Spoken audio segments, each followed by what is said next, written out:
हिमाचल प्रदेश की सबसे खूबसूरत पर्यटन नगरी डलहौजी में बर्फबारी को लेकर डलहौजी प्रशासन ने अपनी तैयारियां मुकम्मल कर ली हैं। सभी विभागों को सख्त निर्देश दिए गए हैं कि वो बर्फबारी के दौरान अपनी तैयारियां पूरी कर लें, ताकि डलहौजी में घूमने आने वाले पर्यटकों को किसी तरह की कोई परेशानियों का सामना न करना पड़े। बता दें कि डलहौजी अपनी खूबसूरती के लिए पूरी दुनिया भर में मशहूर है और यहाँ पर बर्फबारी के दौरान देश विदेश से काफी संख्या में सैलानी घूमने आते हैं।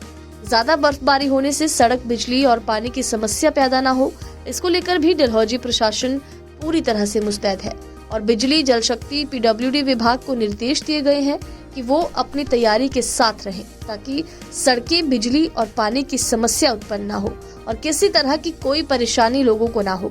बता दें कि यहाँ पर काफी बर्फबारी होती है, जिसके चलते रास्ते बंद होते हैं। कई बार ज्यादा बर्फबारी होने से पेड़ों के टूटने से बिजली और पानी की सप्लाई भी बाधित होती है। ऐसे में शुरू में ही डलहौजी प्रशासन ने सभी विभागों को बर्फबारी के लिए सख्त निर्देश दे दिए हैं कि प्रशासन की ओर से तैयारियां पूरी कर ली जाए, ताकि लोगों को बाद में किसी तरह की कोई परेशानी ना हो। भारी बर्फबारी में जो मूलभूत सुविधाएं हैं लोगों की, जैसे सड़क है वो बंद ना हो पाए, उसके लिए जो अपनी मशीनरी है उसको तैयार रखें।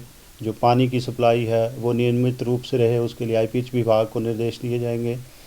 और जो इलेक्ट्रिसिटी की सप्लाई है उसमें जैसे पेड़ गिरते हैं, जो ब्रांचेस हैं वो बर्फ़ से लदकर तारों पे गिर जाती हैं, जिससे कि विद्युत आपूर्ति हमारी बाधित होती है। उसके लिए भी इनको निर्देश दिए गए हैं कि उन ब्रांचेस की जो लॉपिंग है वो उसमें रहते कर ली जाए, ताकि आगे आने वाला जो शीत ऋतु, जो शीत लहर आएगी, उसमें लोगों को किसी प्रकार की तो टूरिस्ट आजकल आ रहे हैं, जैसे कि निरंतर आते हैं। अभी जब शीत लहर होती है तो उसमें क्रिसमस के समय अब तो टूरिस्ट ऐसा है कि बर्फ़ के समय भी उनकी आमद रहती है। तो यहाँ पर भी हम जैसे लास्ट ईयर भी स्नो रैली जो हुई थी वो हुई थी। तो उस संदर्भ में भी जो मूलभूत सुविधाएं हैं इनका ठीक रहना या सुचारू रहना आवश्यक है।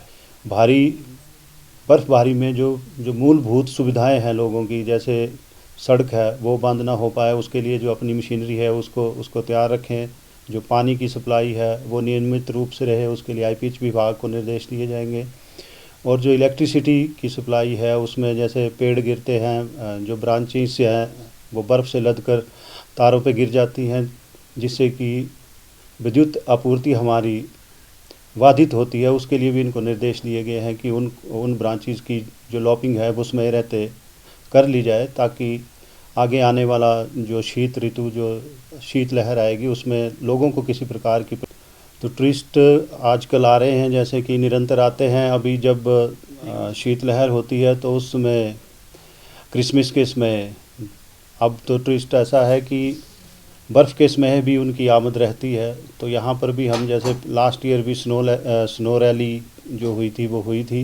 तो उस संदर्भ में भी जो मूलभूत सुविधाएं हैं इनका ठीक रहना या सुचारू रहना आवश्यक है।